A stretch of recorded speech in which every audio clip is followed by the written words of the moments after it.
Magandang gabi mga kaibigan, sa aking mga subscriber, sa aking mga silent viewer dyan. Shout out sa inyong lahat, magandang gabi. Meron nga pala akong mga coins dito mga kaibigan. Ito yung mga nahunt ko ngayon. Ito ay year 2000, non-magnetic to.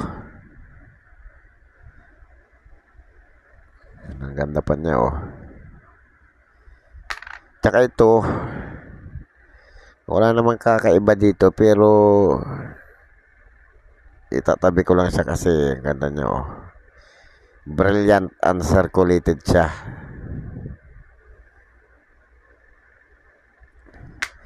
Ito mga kaibigan ito ay lagpas manggas. Ayan lagpas manggas yan. Kasi mga kaibigan, kung kwelyo ito, na ito yung kwelyo nandito sa baba, kung kwelyo ito, di ibig sabihin lumapad yung kwelyo. Ito dito manggas yan. Dalawa. Diba? So mga kaibigan, baka naman pwedeng maglambing ng subscribe, pa-press ng subscribe, pa-press ng notification bell, pa-select ng all para ma-notify kayo pag ako nag-upload ng video. Pa-like na rin, at kung gusto nyo i-share, pa-share na rin mga kaibigan. Ito nga pala, may dalawa akong coins dito Ito may istorya ito mga kaibigan, itong coins na to. Ito yung napasak na kamay ko na ng, di ako nagkakamali, mga 2018. At napasak kamay ko siya ng ulit, bumalik sa akin ng 2023.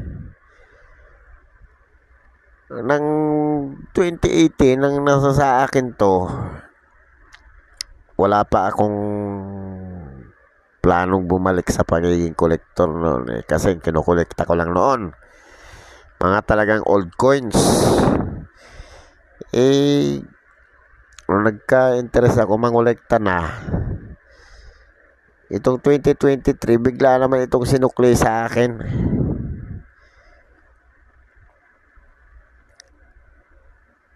Kaya tinabi ko na siya. Sabi ko, ay, swerte naman at itong coins na to ay bumalik sa akin.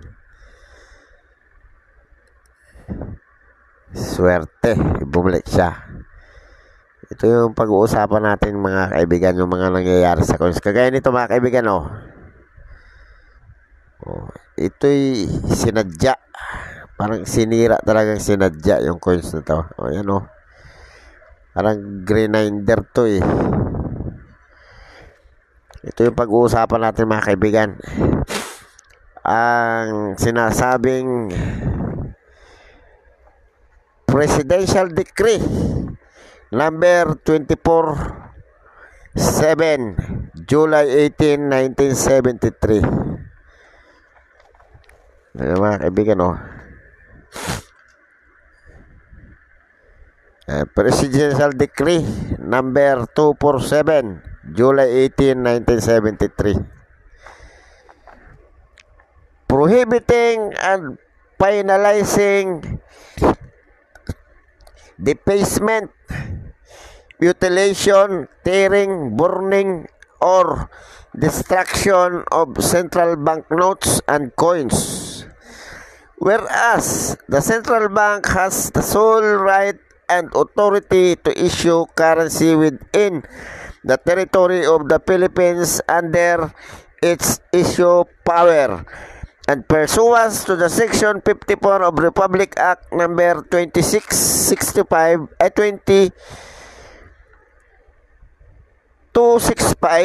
otherwise known as Central Bank Act as amended, guaranteed by the government of the Republic of the Philippines.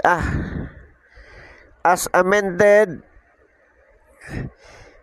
by Presidential Decree number 72 dated November 29, 1972, the notes and coins issued by the central bank shall be fully granted by the government of the Republic of the Philippines and shall be legal tender in the Philippines for all debts,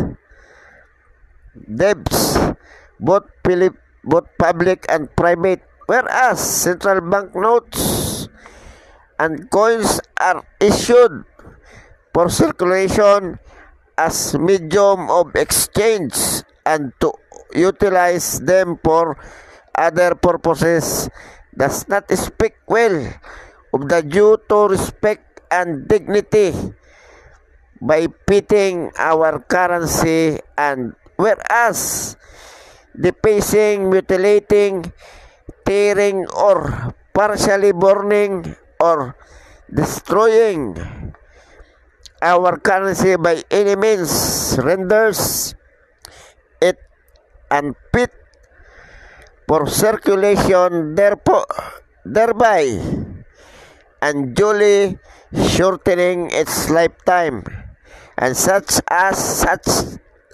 act unfavorably reflect on the discipline of our people and create a bad image of our country. Now, therefore, I, Ferdinand A. Marcos, President of the Republic of the Philippines, by virtue of the power vested in me by the Constitution as Commander-in-Chief of all the armed forces of the Philippines and pursuant to Proclamation number 1081 dated September 21, 1972, Proclamation number 1104 dated January 17, 1973, and General Order number 1 dated September 22, 1972, and in order to effect the desired change and reforms in the social, economic, and political structure of our society, do hereby order and decree, number 1, that it shall be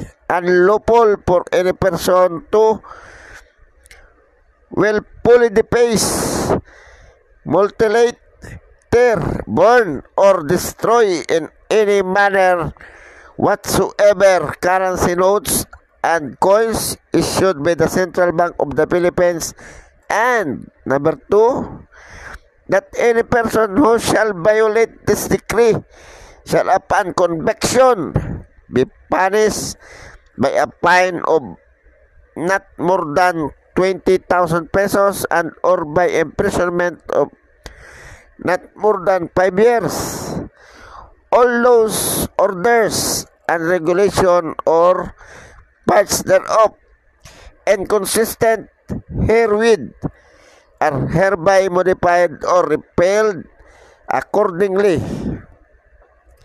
This decree is hereby made part of the law of the land and shall take effect immediately after the publication thereof in a newspaper and general circulation, done in the city of Manila this 18th day of July in the year of our Lord 1973.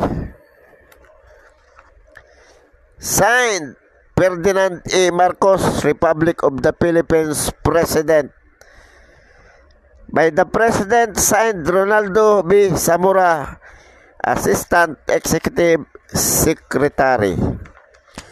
So mga kaibigan, yan yung batas ng pagsira, pagsunog o pagmanupila sa ating pera ng Pilipinas. So mga kaibigan, baka naman pwede maglambing ng subscribe, papress ng subscribe, papress ng notification bell, paselect ng all para ma-notify kayo pag ako nang-upload ng video.